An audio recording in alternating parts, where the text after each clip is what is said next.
সম্মানিত বন্ধুগণ, আজ যাদের ত্যাগের কারণে বাংলাদেশে একটি সংসদ নির্বাচন এবং গণভোট অনুষ্ঠিত হয়েছে, আজ যাদের ত্যাগের কারণে একটি সংসদ এবং সরকার গঠিত হয়েছে, আজ যাদের ত্যাগ এবং কুরবানির কারণে অনেকেই জেল থেকে মুক্তি পেয়েছেন, আজ যাদের কুরবানির কারণে অনেকের কপালে দেশি বিদেশি চিকিৎসা সেবা জুটেছে, আজ যাদের কুরবানির কারণে অনেকে প্রধানমন্ত্রী, মন্ত্রী, বিরোধী দলীয় নেতা হতে পেরেছেন, তাদের আত্মা আমাদের দিকে চেয়ে আছে।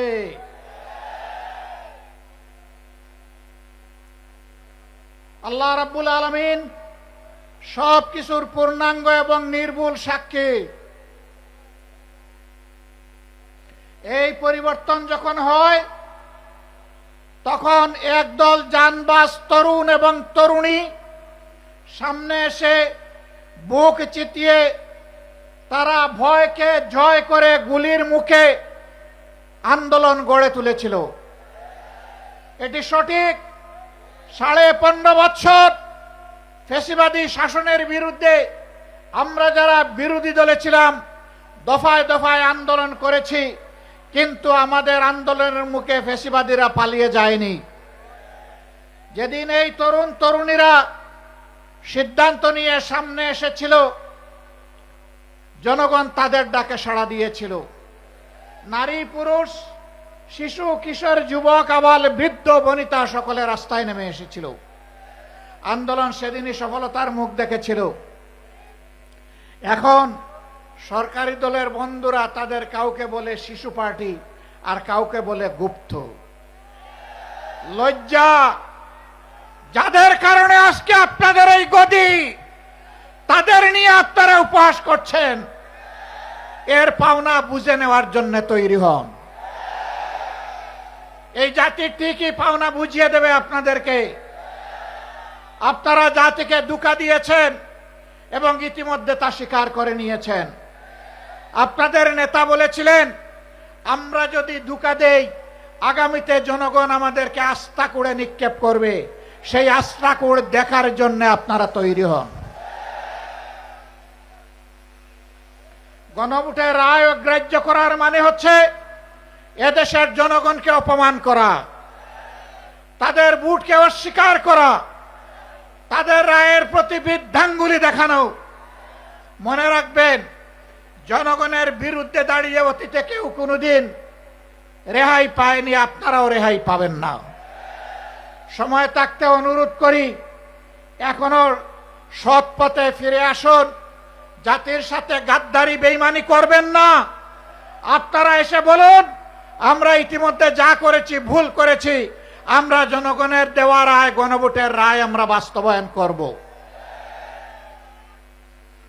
হয়তো জনগণ তখন আপনাদেরকে ক্ষমা করবে। আপনারা বলেন আপনারা নাকি সংস্কারের প্রবক্তা। আপনাদের আগে কেউ সংস্কার কর্মসূচি ঘোষণা করে নাই, কিন্তু আফসোস, আপনাদের সংস্কার কর্মসূচির প্রথম দফার সাথে আপনারাই আজকে গাদ্দারি করছেন। এই দফায় লেখা আছে, আপনারা যদি নির্বাচিত হন তাহলে এই দেশকে মেরামত করা লাগবে, আর মেরামত করতে হলে সংবিধানের সংস্কার সাধন করা লাগবে। আজকে আপনারা বলছেন সংস্কার কি জিনিস সংবিধানের আপনারা বুঝেন না। তাহলে কি আপনারা শিশুর মতন না বুঝে প্রথম দফায় লিখেছিলেন? আপনারা আপনাদের ইশতেহারে লিখেছিলেন বাংলাদেশের কোথাও অনির্বাচিত কোনো জনপ্রতিনিধি থাকবে না। সরকার গঠন হওয়ার পর 42টা জেলায় ইতিমধ্যে আপনারা প্রশাসক নিয়োগ করেছেন। প্রশাসক কি নির্বাচিত জনপ্রতিনিধি? তা আপনারা তো আপনাদের ইশতেহারের সাথেই তো বিশ্বাসঘাতকতা করছেন। প্রিয় দেশবাসী,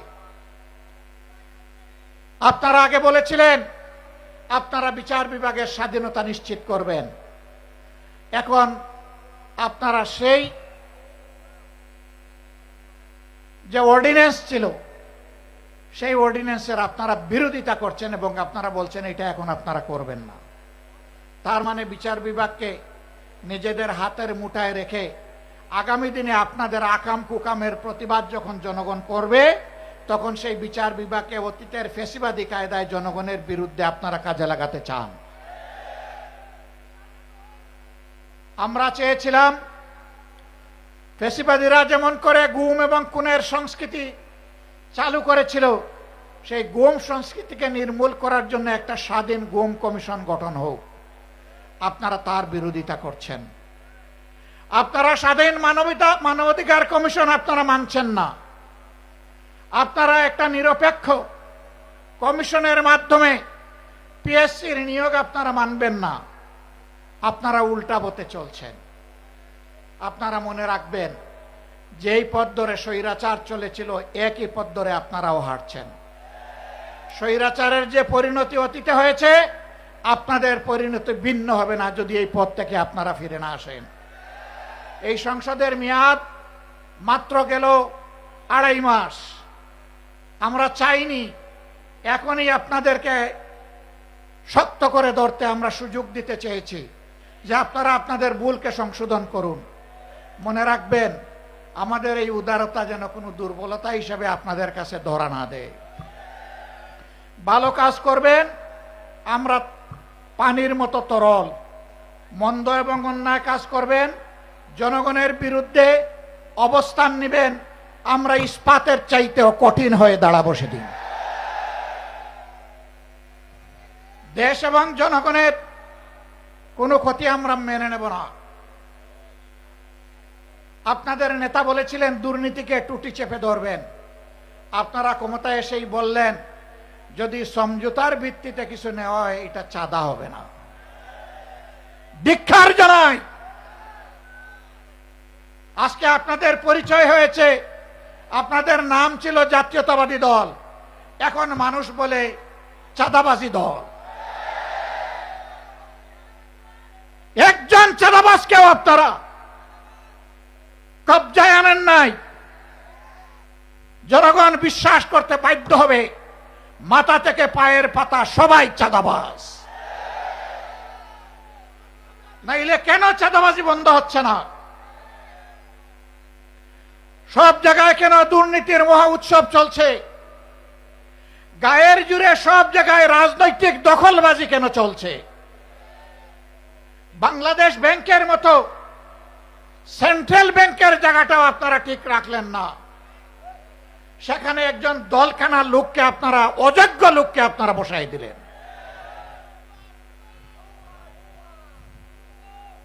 বিভিন্ন পাবলিক বিশ্ববিদ্যালয়, একদিকে গিয়ে আপনারা বলবেন অতীতে রাজনৈতিক বিবেচনায় নিয়োগ দেওয়ার কারণে পাবলিক বিশ্ববিদ্যালয়গুলা মান রক্ষা করতে পারে নাই, বিশ্বমানে আসতে পারে নাই। আবার আপনারা দক্ষ বিসি, প্রবিসি, প্রক্টর, প্রভুষ্ট সবাইকে সরিয়ে দিয়ে দলখানা লোকদেরকে সেখানে বসাবেন। জাতির সাথে এটি হচ্ছে প্রহসন। এই অবস্থা যদি অব্যাহত থাকে, প্রশাসনে যদি নিবেদিত প্রাণ দেশপ্রেমিক দক্ষ যোগ্য মানুষদেরকে তালপট্টিতে খাল বিলে পাঠিয়ে দলখানাদেরকে যদি অযোগ্য জায়গায় বসানো হয়, মনে রাখবেন এর খেসারত শুধু জাতি দিবে না, এর আগে আপনাদেরকে দিতে হবে। আমরা প্রত্যেকটি বিষয়ে কথা বলবো, আমরা কাউকে ছেড়ে কথা বলবো না। সংসদে লড়াই করব যাতে জাতির দাবিগুলো শান্তিপূর্ণভাবে আদায় হয়। যেখানে স্পিকারের অনুমতি নিয়ে কথা বলা লাগে, কিন্তু সেখানে যদি কথা বলতে দেওয়া না হয়, অথবা আমরা যদি জাতীয় সমস্যার সমাধান সেখানে খুঁজে না পাই, তাহলে আমরা ওখানে চলে আসব যেখানে কথা বলার জন্য স্পিকারের কোনো অনুমতি লাগবে না। আমরা তখন জনগণের পার্লামেন্টে চলে আসব। সম্মানিত ভাইয়েরা, আমি আপনাদেরকে অনুরোধ করব, এই দেশ কোনো দলের নয়, গোষ্ঠীর নয়, পরিবারের নয়। এই দেশ 20 কোটি মানুষের। আমাদের সকলকে এক একজন সাচ্চা পাহারাদার হয়ে দাঁড়াতে হবে। অন্যায়ের বিরুদ্ধে এক একজন যোদ্ধার ভূমিকায় অবতীর্ণ হতে হবে। অন্যায় ও সত্যের বিরুদ্ধে লড়াইয়ে অবতীর্ণ হতে হবে।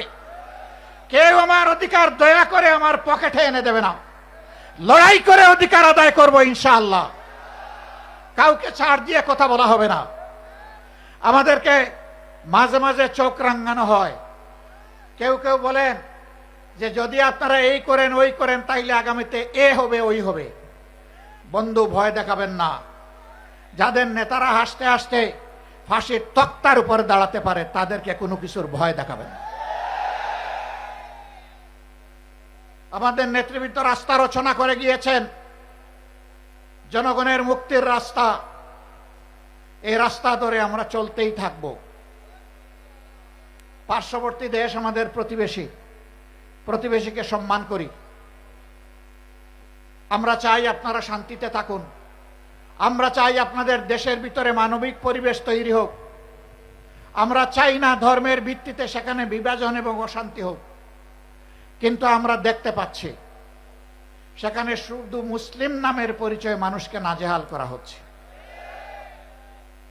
আর বাংলাদেশের দিকে লাল চোখ দেখানো হচ্ছে। বন্ধু, এটা তিতুমিরের বাংলাদেশ, হাজী শরীয়তুল্লাহর বাংলাদেশ, শাহ মখদুমের বাংলাদেশ। এই বাংলাদেশের দিকে চোখ রাঙাবেন না। হুমকি ধমকি দিবেন না। আমরা চাই আমরাও শান্তিতে থাকি। আমরা চাই আপনারাও শান্তিতে থাকুন। আমাদের শান্তি নিয়ে টান দিলে কারো শান্তিই থাকবে না। আমরা বিশ্ব সম্প্রদায়ের প্রতি আহ্বান জানাবো, এখন সেখানে যে মানবিক বিপর্যয় চলছে, আমরা এই ব্যাপারে আপনাদের বক্তব্য জানতে চাই, আপনাদের পদক্ষেপ দেখতে চাই। এই বিপর্যয় বন্ধ হোক। আমরা বাংলাদেশে কোনো সাম্প্রদায়িক অশান্তি সৃষ্টি করতে কাউকে দেব না। এই দেশ মুসলমান, হিন্দু, বৌদ্ধ, খ্রিস্টান সকলের। এদেশে যারাই জন্মগ্রহণ করবে তারা সমান মর্যাদার ভিত্তিতে নাগরিক অধিকার ভোগ করবে। এটাই বাংলাদেশের ঐতিহ্য। আমরা যে কোনো মূল্যে এই ঐতিহ্য রক্ষা করব ইনশাআল্লাহ। আমাদের ঐতিহ্যের দিকে কেউ যেন কালো হাত এবং নখর না বাড়ায়। যদি বাড়ায় তাহলে 20 কোটি মানুষের 40 কোটি হাত তা রুখে দেবে ইনশাআল্লাহ। সম্মানিত ভাইয়েরা, এখন দেশের অতীতের যে সমস্ত ক্ষতি হয়েছে, অর্থনীতি বিধ্বস্ত হয়েছে, ব্যাংক, বীমা, কর্পোরেশন লুটপাট করে শেষ করে দেওয়া হয়েছে। আমাদের যুবকরা বেকার, দিন দিন বেকারের মিছিল বেড়ে যাচ্ছে। এগুলার সমাধান কিভাবে হবে তাই নিয়ে চর্চা হবে সংসদে। আশ্চর্যের ব্যাপার, এখন চর্চা হয় 55 বছর আগে কে কি ছিল না ছিল বাহাদুরি দেখানো। যার যে ভূমিকা ছিল আমরা তার জন্য স্যালিউট জানাই।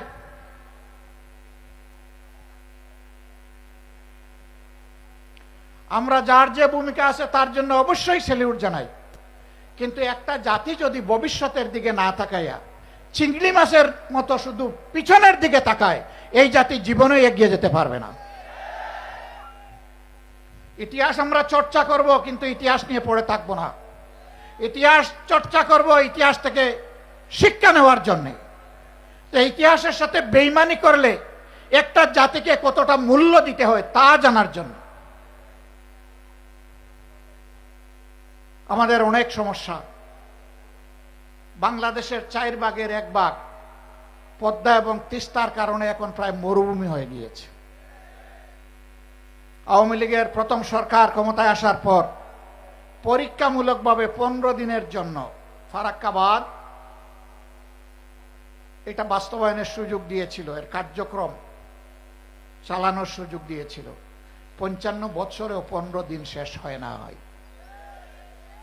ইতিমধ্যে পদ্মা শুকনা মৌসুমে মরুভূমি, আর বর্ষার মৌসুমে এটা দুর্ভোগের কারণ। এখন এই মৌসুমে কৃষকের পানির প্রয়োজন, সাধারণ মানুষের পানীয় জল দরকার, এখন পানি নেই। সরকারকে আমরা সাধুবাদ জানাই, ইতিমধ্যে পদ্মা ব্যারেজের ঘোষণা দিয়েছেন। কিন্তু এটা যেন শুধু লোক দেখানো ঘোষণা না হয়। এই ঘোষণা যেন বাস্তবে রূপ নেয়।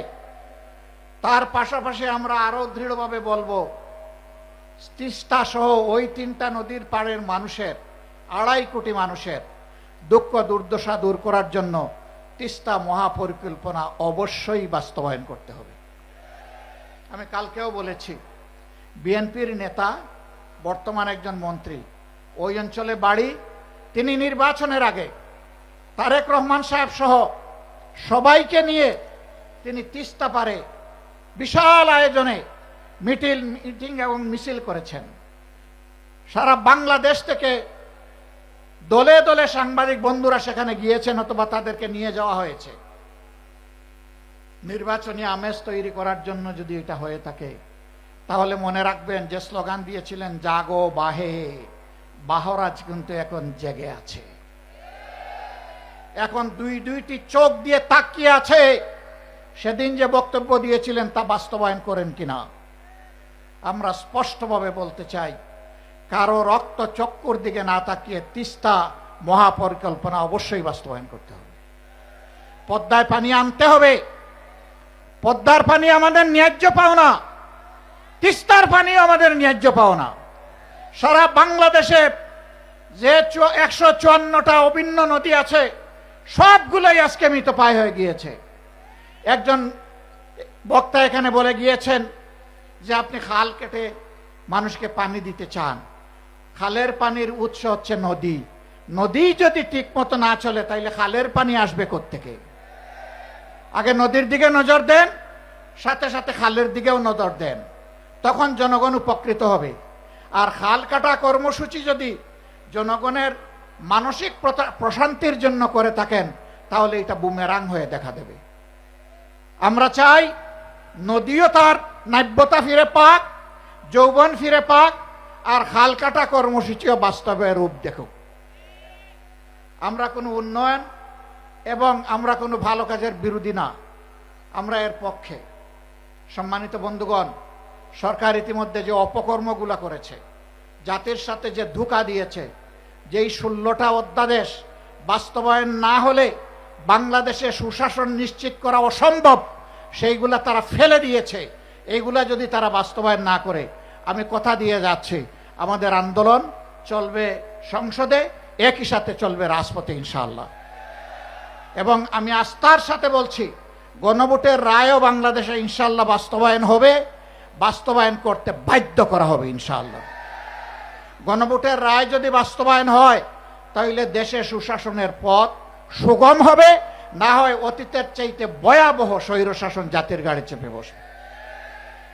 আমি শেষমেশ আপনাদেরকে আহ্বান জানাতে চাই, আসুন দুর্নীতিবাজ আর চাঁদাবাজ এদের বিরুদ্ধে আমরা সামাজিক ঐক্য গড়ে তুলি, আমরা মানুষকে সচেতন করি, গণপ্রতিরোধ গড়ে তুলি। চাঁদাবাজরা আসলে তাদের প্রতি উত্তম মেহমানদারির ব্যবস্থা করি, তারপরে প্রশাসনের হাতে তুলে দেই। যদি আমরা তা পারি, তাহলে সরকার লাগবে না, জনগণের শাসনে বাংলাদেশ ঠিক হয়ে যাবে ইনশাআল্লাহ। সরকার এটা করবে না, আমরা বুঝতে পারছি, কারণ শস্যা দিয়ে ভূত তাড়াবে কিভাবে?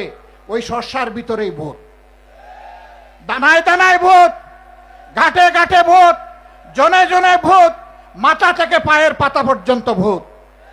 এই ভূত তাড়ানোর জন্য আমাদেরকে ঐক্যবদ্ধ হতে হবে। আসুন দেশের জন্য, জাতির জন্য, আল্লাহর জন্য, আল্লাহর দিনের জন্য লড়ে যাই, যেভাবে তারা লড়ে গিয়ে জীবন দিয়ে গেছে। আসুন আমাদের শপথ হোক, জান দিব কিন্তু দেশের মান দিব না ইনশাআল্লাহ।